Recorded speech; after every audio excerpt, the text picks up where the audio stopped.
Hoy voy a hablar con dos Antonios o sobre dos Antonios.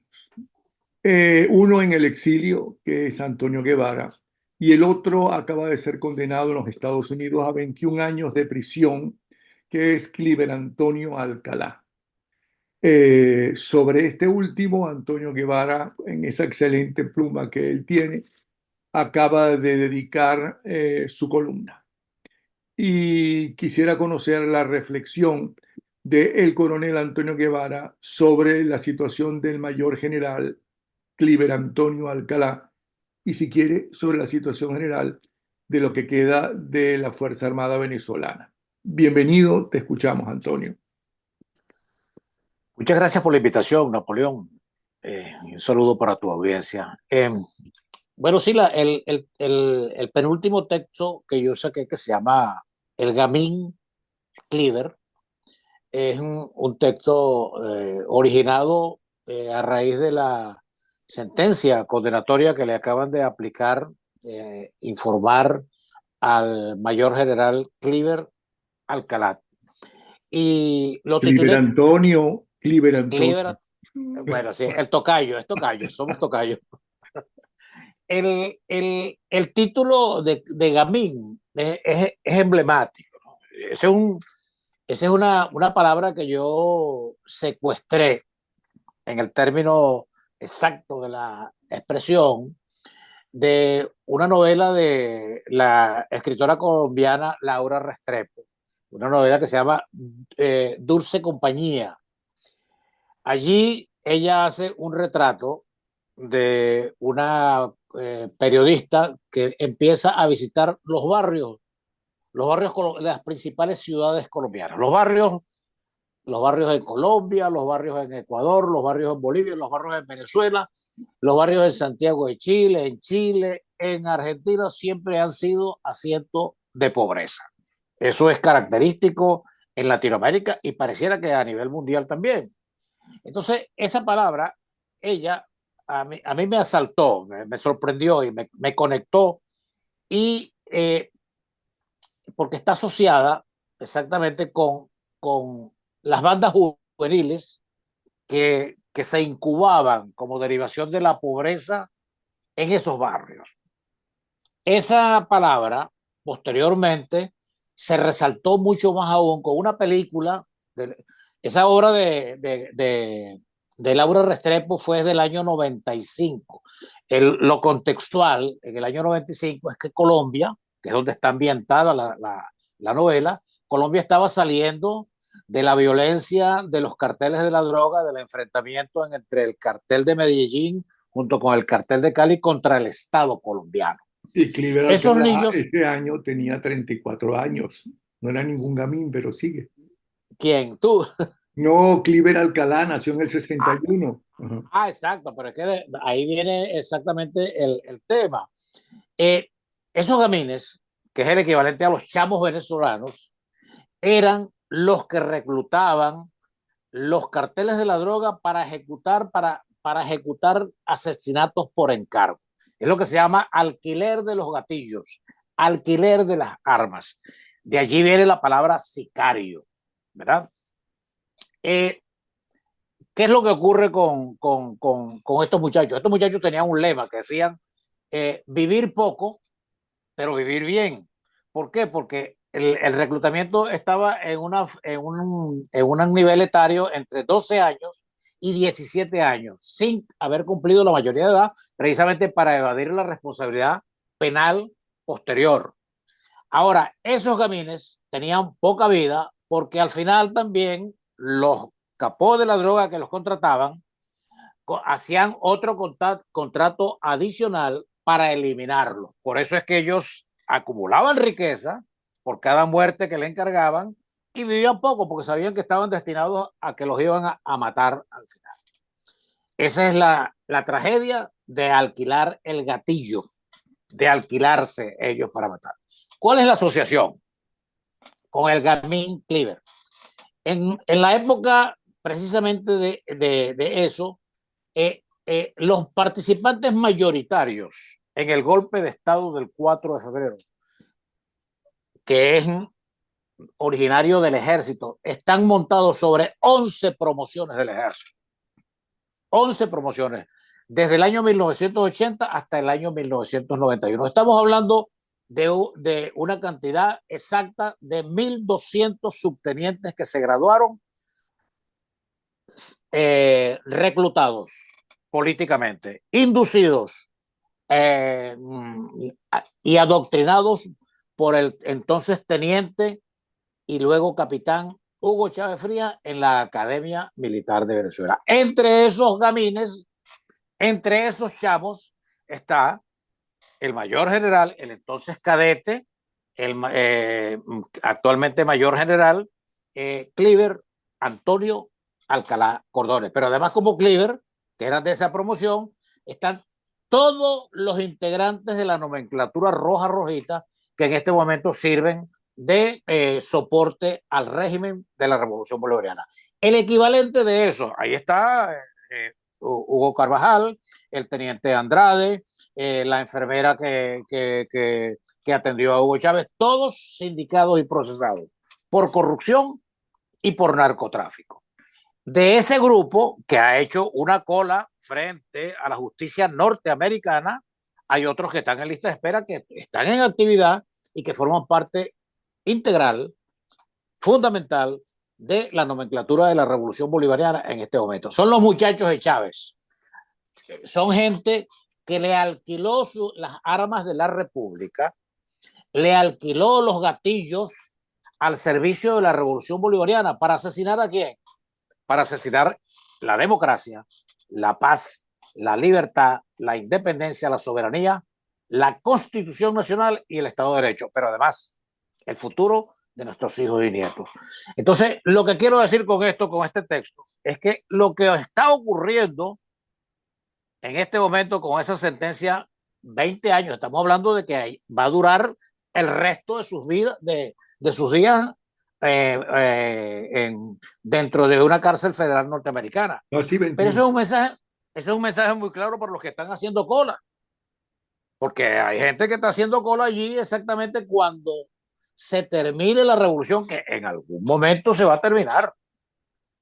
Y en algún momento el largo brazo de la justicia les va a llegar como les llega, como les llega por contrato o les llegaba por contrato en la Colombia de los años 80 a los gamines que habían sido reclutados para ejecutar contratos y asesinatos por encargo. A menos Esa es palabras más, palabras menos, el desarrollo del artículo titulado El Gamín Cleaver. a menos que llegue a un acuerdo político que le interese al presidente de turno de los Estados Unidos hacer lo que hizo Biden. Bueno, es posible, pero es un acuerdo cupular.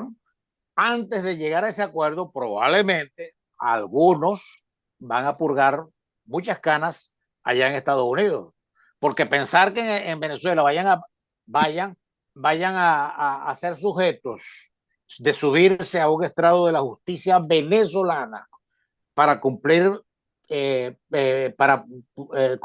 condenas derivadas de corrupción, por vinculaciones con el narcotráfico, por graves violaciones a los derechos humanos, por alianzas con el terrorismo internacional, es un poco difícil, salvo que también se plantee, como debería de plantearse, que frente a la posibilidad de un cambio político en Venezuela, se instituya una comisión por la reconciliación y la verdad en Venezuela, en donde se asignen exactamente las cuotas de responsabilidad de esa grave tragedia que está sufriendo el pueblo venezolano desde hace 25 años. Ahora bien, el problema que ayer hablaba con la doctora Mármol León es que si a esa gente y a esos delincuentes, Maduro y compañía, Cabello y todo eso, los enjuician en Venezuela por ese mismo juicio y esas mismas acusaciones, asesinato, tortura, violación en general de los derechos humanos, no pueden entonces enjuiciarlo en la Corte Penal Internacional. No, sí se puede porque hay referencias. La Junta Militar Argentina en el año 1976, a pesar de que en algún momento fueron enjuiciados, se les reabrió el expediente y muchos de ellos cumplieron, incluso hay algunos que todavía están purgando cadenas perpetuas en Argentina. O sea, porque el tema allí es abrir el expediente, reactivar el expediente, porque hay delitos, por lo menos los delitos que tienen que ver con que se llevan a nivel de la Corte Penal Internacional, son delitos que no tienen prescripción, ¿verdad? Y son delitos que en donde la persecución por parte de la justicia se prolonga. Pero Entonces, no, no, si a ti te juzgan en Venezuela, ¿ok? Donde ellos violaron todos los derechos humanos, la Constitución y todas esas cosas, por ejemplo, por los delitos de asesinato, lo máximo que te pueden dar son 30 años. Lo 30 máximo años. si es que te lo dan. En cambio, y si es un gobierno de transición, a lo mejor hay unos acuerdos de penas menores, cosa que sería un escándalo. Pero bueno, eh, pero entonces la Corte Penal Internacional no lo puede juzgar por ese mismo delito. Pero es que los delitos que juzga la Corte Penal Internacional tienen que ver con genocidio, ¿verdad? O sea, eh, los eh, eh, ¿cómo se llama? Otra naturaleza, otro tipo de calificación que está un poquitico por encima del asesinato. Genocidio, que son calificaciones gravísimas cuando se elevan a nivel de la Corte Penal Bueno, Internacional. pero Y qué fue lo que sucedió el 11 de abril? Eso fue un genocidio. ¿Qué sucedió con exacto, los estudiantes que salieron a la calle y que asesinaban? Eso fue un genocidio. Genocidio no tiene que ser una multitud como hicieron los nazis con el pueblo judío. bueno, pero es que a eso es que nos referimos.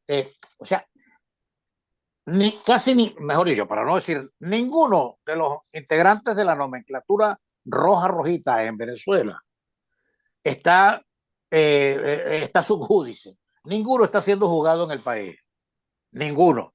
Ellos empiezan a ser juzgados en el momento en que brincan la talanquera y entonces se les indica, pero fundamentalmente lo máximo que se les aplica o lo Claro, máximo pero por lo que se les juicia es por traición a la patria. estamos hablando de la caída de la narcodictadura o narcotiranía, Claro, ¿no? Y empezar a ser juzgados por sus delitos. Todo claro. aquello que se juzga aquí por un delito X, ¿no? Por mucho que también se esté buscando en la Corte Penal Internacional, tengo entendido, según entendí a la doctora Mármol León, ya no lo pueden juzgar en la Corte Penal Internacional, sino por otro delito de los muchos. Porque, por ejemplo, en el caso de este elemento de Cliver Alcalá, en principio la justicia norteamericana lo estaba buscando por narcotraficante y terminó preso y además daba 10 millones de dólares por conseguirlo, como se decía antes, por su cabeza. ¿Ok? Ahora tiene casi 21 años por apoyar una organización terrorista. Por eso son esos casi 21 años. Claro, pero fíjate, hay un antecedente incluso en Venezuela y durante la revolución. Eh, Presidida por la doctora Luisa Estela, Luisa Ortega, entonces fiscal general de la República, O sea, no, se activó, no puede entrar en Estados Unidos tampoco. Ajá. se activó una comisión, ¿verdad? Una comisión para instruir judicialmente los expedientes de todos los que combatieron la guerrilla entre 1958 y 1998. La gran mayoría de esos casos que se instruyeron, creo que están en el orden de los casi 1000 casos. La gran mayoría de esos expedientes que se instruyeron por allí, en los que se activaron tribunales especiales, eran de casos juzgados, de casos ya juzgados, de casos incluso en donde se había determinado la inocencia de la gran mayoría de los oficiales, de muchos militares y de muchos policías que fueron sindicados por el régimen en esa famosa comisión. Es una comisión que presidió Luis Ortega Díaz en su condición de fiscal general de la República. Se activaron fiscales y se activaron tribunales específicamente para eso y muchos fueron condenados en ausencia. Pero además, incluso allí se metió el caso del 27 y 28 y 29 de febrero de 1989 por el famoso Caracazo, por los cuales, entre paréntesis, está subjúdice el ministro de aquella oportunidad, el general de división Ítalo del Valle Aliegro. Desde aquel momento, a pesar de que antes, cuando ocurrieron los hechos, se activó un tribunal militar accidental para investigar los hechos y tomar las decisiones correspondientes, y se tomaron las decisiones correspondientes. El régimen, por la vía de una jurisdicción especial, activó esa comisión, se levantaron los juicios y fue mucha gente presa. Hay mucha gente que está todavía sindicada y está subjúdice bajo esa figura que se activó en ese momento. Pero además es lo que te decía yo del caso de la Junta Militar de Argentina. O sea, ha habido casos en particular sobre ese tema cuando se activa las famosas comisiones por la verdad y la reconciliación, que es precisamente para imponer justicia y para evitar que la impunidad arrope y se vaya la gente exactamente con su cara muy bien lavada, a pesar de que ha habido un cambio político, a pesar de que ha habido un nuevo régimen y a pesar de que se ha establecido un nuevo Estado de Derecho con todo el rigor correspondiente. Ahora, en el caso de este Cliver Alcalá, que debe tener 60 y largos años, con estos casi 21 años que le acaban de dictar, saldría en todo caso, o en el peor de los casos, en el peor porque a lo mejor le reducen la pena por buen comportamiento en la cárcel a los 80 y pico largos años. Sí, sí, es más o Pensaba que menos. Él valió la debe, pena. Porque además él alegaba, no es que eso me lo mandó Chávez, pero si tú adulabas y estabas enamorado de Chávez y hacías lo que Chávez quería y lo gozaste un puñero todas las cosas que tú has hecho. la responsabilidad es individual y eso es válido para todo el mundo. Eso es válido para los generales, para los coroneles, para los tenientes coroneles, para los mayores, para los capitanes, para todo aquel que tiene comando operativo bajo su responsabilidad y que como producto del ejercicio de ese comando operativo viola algún derecho humano o viola los derechos humanos de un grupo en particular. O Ahora, sea, ¿qué militares son estos que lloran cuando se sienten atrapados? No solamente lo digo por Cliver Alcalá, lo digo también por el Diosdado Cabello, ¿no? Que hasta se meó y lloró y todo. O sea, ¿qué militares son esos? Yo pensaba que los militares los forjaban, les forjaban la personalidad, que eran personas duras, que se tenían que enfrentar, ¿no? A posiblemente, como se enfrentaron los militares venezolanos en los años 60, ¿no? A cuerpos armados. Porque una cosa es que tú te enfrentes a otra gente armada, ¿ok? A las guerrillas, por ejemplo, y otra cosa es que tú te enfrentes a unos estudiantes o a un pueblo desarmado. bueno, ese es el deber ser. De hecho, hay un artículo de la Ley Orgánica de las Fuerzas Armadas que también se transmite al Reglamento de Castillo Disciplinario que dice, no puede ser militar el cobarde. Y después viene un largo etcétera, ¿no? Pero el tema allí es que cuando con la protección del fusil, con la protección de la unidad operativa, con la protección de las armas de la República para enfrentarse a un grupo humano que solo va marchando, solo va entonando cantos, solo va haciendo voceando los lemas correspondientes a la manifestación, te sientes respaldado. Pero entonces también me voy con los ejemplos.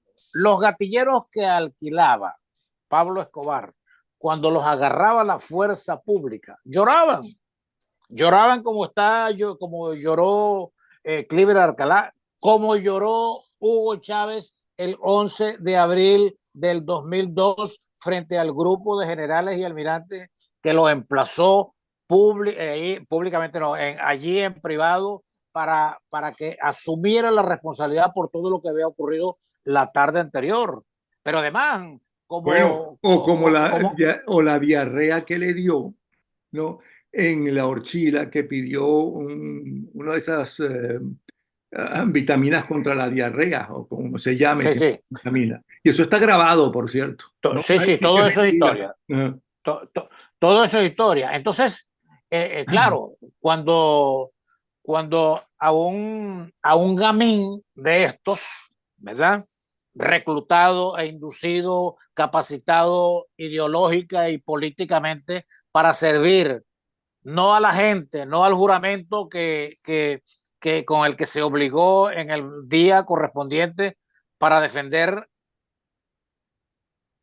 las instituciones y a la sociedad civil, sino ponerse al servicio de la revolución y de un proyecto político y de los cantos de sirena que alimentó en su momento Hugo Chávez, que fue el principal reclutador de aquella oportunidad. Entonces, cuando te ven desarmado frente a la justicia, entonces no te queda más remedio que llorar. Pues eso es más o menos lo que ocurre. Ahora, el coraje que le faltó,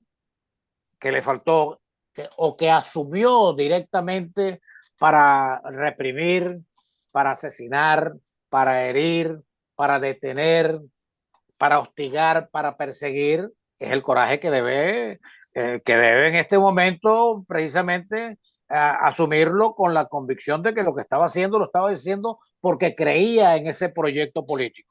Pero no lo va a hacer porque simple y llanamente porque lo que está allí es respaldando de que estaba respaldando lo que estaba haciendo por la riqueza fácil, la misma riqueza fácil que es producto del narcotráfico y de la corrupción.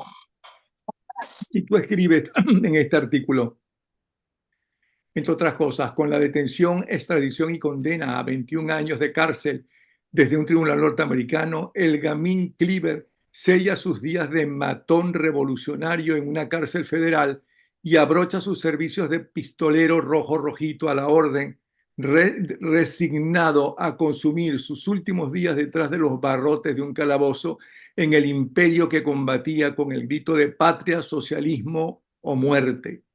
Es decir, lo lógico es, si creía en eso que estaba diciendo, que no le dieran 21 años, sino que le dieran la pena de muerte para cumplir con su palabra.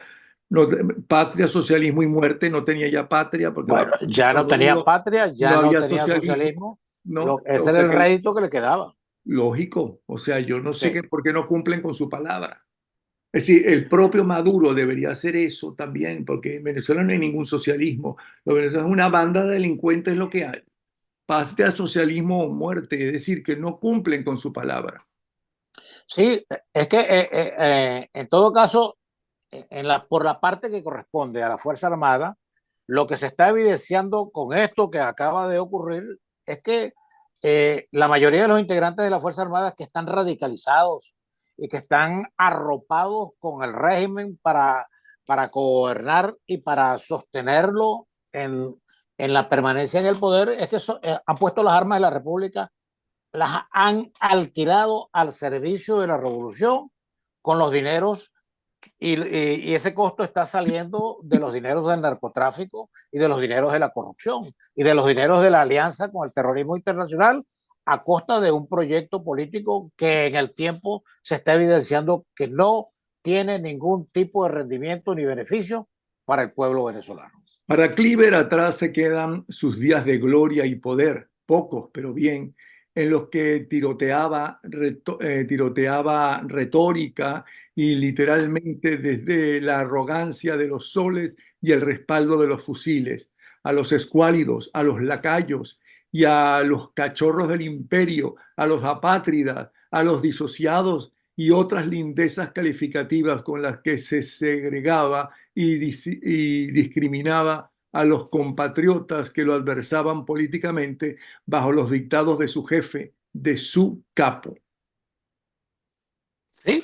Porque Cleaver es uno de los reclutados dentro de ese grupo de 11 promociones de la Academia Militar de Venezuela, de la EFOFAT, que es la Escuela de Formación de Oficiales de la Guardia Nacional, de la Escuela Naval y de la Escuela de Aviación Militar, reclutados en aquellos tiempos de 1980, y ojo con lo que voy a decir, bajo la aquiescencia cómplice o de incompetencia de los altos mandos de la época, de los directores de los institutos militares, de los comandantes de cuerpo y de muchos de los oficiales de planta de aquella oportunidad. Entonces, lo que yo planteo allí como equivalencia por analogía es que lo que hacía Pablo Escobar y los integrantes del cartel de Cali y de Medellín reclutando, lo hizo Hugo Chávez en estos 4 institutos de formación militar. Lo que hacía Pablo Escobar en los barrios de Medellín, de Bogotá, de Bucaramanga, de Barranca Bermeja, de Cartagena, es lo que hizo Hugo Chávez y muchos de sus asociados de aquel momento en los institutos de formación oficial de Venezuela. Los barrios de Colombia y de Venezuela fueron los institutos de formación militar, los institutos de formación profesional, bajo la complicidad y bajo la incompetencia de muchos oficiales generales y almirantes de aquella época. Ahora, lo que no entiendo es por qué le das tanto poder de adoctrinamiento a Hugo Chávez cuando él era otro elemento de la, bueno, con los mismos años de toda esa gente que se metió a conspirar no estaba conspirando, pero apoyó el golpe del 4 de febrero. Bueno, O sea, ¿cómo hizo él para hacer ese tipo de cosas? A nada mí de me lo que parece que él, estaba más arriba los que se hacían la a eso, vista gorda, los que le decían y los que se quejaban de la situación del país, y más bien son sus profesores parte de los responsables. bueno, es que a eso es que me refiero. Nada de lo que ocurrió el 4 de febrero se hubiese desenlazado si no hubiese habido incompetencia o complicidad, o ambas cosas. Nos, y cuando hablo de incompetencia y de complicidad, estoy hablando de oficiales generales y almirantes, pero además también de algunos factores políticos, también de algunos factores políticos. Ahora, esos que brillaron por su ausencia en términos de asumir las responsabilidades el mismo 4 de febrero, ¿verdad? Son exactamente tan responsables como quien asumió directamente la responsabilidad con aquello de, y yo asumo la responsabilidad por los eventos del día de hoy, que lo hizo Hugo Chávez. Ese es el mérito que tuvo Hugo Chávez en aquella oportunidad. Pero además Hugo Chávez fue el que se desenvolvió en el proceso formativo en la academia militar. Perdona. Y la rechera de Arias Cárdenas, que consideraba que valía más por, que Hugo Chávez. Ajá. por elemental antigüedad, porque Arias Cárdenas era más antiguo No, y más que Hugo Chávez. preparado. Él No, no, no, es que es un menciona, tipo nefasto, pero más preparado que Chávez era, me consta. mención Claro, aparte de eso. porque una cosa era entrevistar a Arias Cárdenas, otra cosa era entrevistar a Hugo Chávez. Hugo Chávez sí sabía manipular a la gente, sí, cuando quería ser simpático era muy simpático, muy agradable, pero cuando le preguntabas cosas muy determinadas, ¿ok? ¿No? Se Se iba por quedaba al lado generalidades. y le preguntaba a Miquelena, que estaba al lado, por ejemplo, o al peor elemento que ha tenido Venezuela, la vergüenza de José Vicente Rangel, ¿ok? Le preguntaba para que le dijera de qué se trataba. Y entonces le daban dos frasecitas y con esas dos frasecitas, ¿no? Él podía hablar una hora. Claro, O sea, él pero es que, tenía una enorme habilidad, pero claro, conocimiento de socialismo, de comunismo, de quién era Marx, eso no lo tenía. Tenía esa admiración por Fidel Castro como buena parte de los dirigentes latinoamericanos y del pueblo latinoamericano ha tenido con Fidel Castro porque aman a un caudillo. sí, es que Hugo Chávez es la representación más emblemática de una cosa que describió muy bien el doctor Herrera Luz, que se llama el pescueceo y el parejerismo venezolano. A Hugo Chávez se le dio el momento, entre comillas, muy ingenuamente, ese 4 de febrero, de que él asumiera la responsabilidad. La asumió y se cubrió de gloria. Tanto que opacó a todos los demás integrantes, a todos los demás comandantes participantes del golpe del 4 de febrero y a quienes, entre comillas, le abrieron las puertas para que hiciera la proclama en el quinto piso del Ministerio de la Defensa. Y cuando digo esto, ya tú sabes a quién me estoy refiriendo. Pero es que Carlos Entonces, Andrés Pérez estuvo en desacuerdo de que saliera por televisión.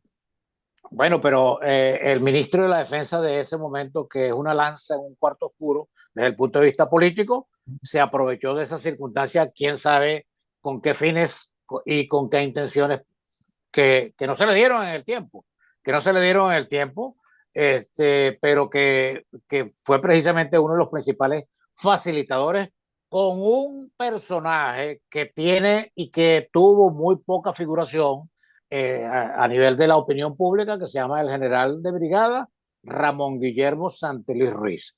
Genio y figura exactamente de trabajar detrás de las bambalinas, detrás del trono, y precisamente que a quien se le atribuye la maquetación y la articulación de todas las intrigas que se generaron mucho antes del 4 de febrero hasta el desenlace el 4 de febrero de 1992. Pero lo interesante es el poder de la televisión. ¿Sí? Él tuvo la gran suerte, él que en esas horas estuvo escondido en el Museo Histórico, ¿ok? Y estuvo aislado porque ni siquiera se pudo comunicar con él a la mujer que fue la mujer de su vida, que no es precisamente con quien tuvo los hijos, ninguna de las dos, ¿ok? Él se aisló de todo el mundo, no hizo absolutamente nada. Se acobardó, se metió ahí adentro. Se llama acobardarse. Y resulta que lo agarran porque está en Caracas, ¿no?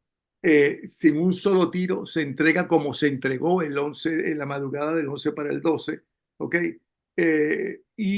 Sale por televisión.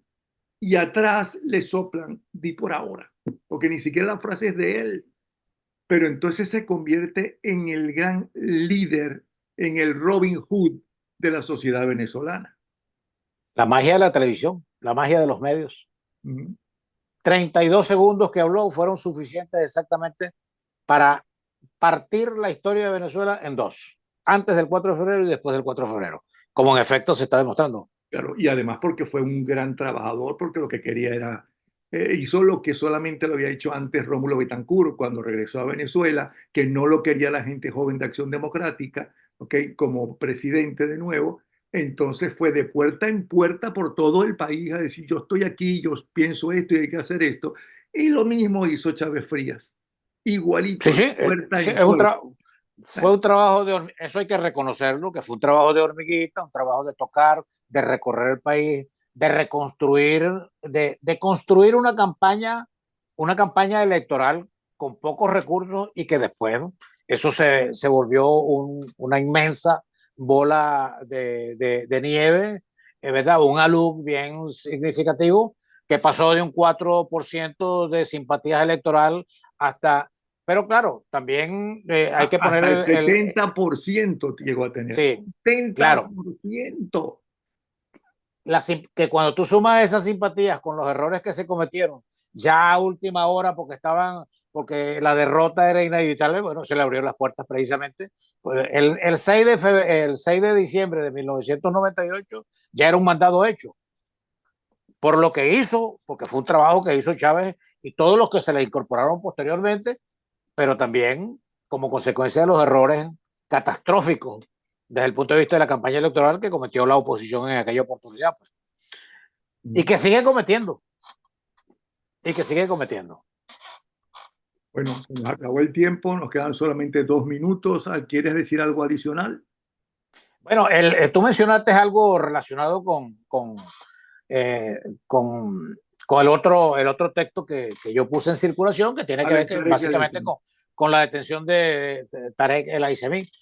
Con la detención, con la prisión de Tarek El Aissami, que es una prisión retardada de hace un año, es un impulso retardado, eh, se evidencia exactamente de cara al compromiso político más importante que son las elecciones del 28 de julio, que se continúa subestimando al régimen y sobreestimando la oposición.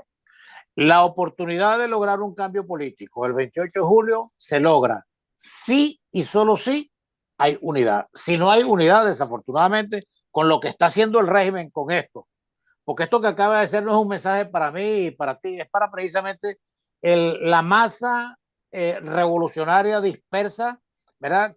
Y con la idea de lograr un poquitico de unidad de cara a ese compromiso, Pero pero si la masa también, revolucionaria no llega al 10% según las encuestas. bueno, pero ese 10% organizado con un plan direccionado en torno a un solo liderazgo es capaz de derrotar a un 80% disperso, atomizado, sin ningún plan y sin ningún tipo de orientación.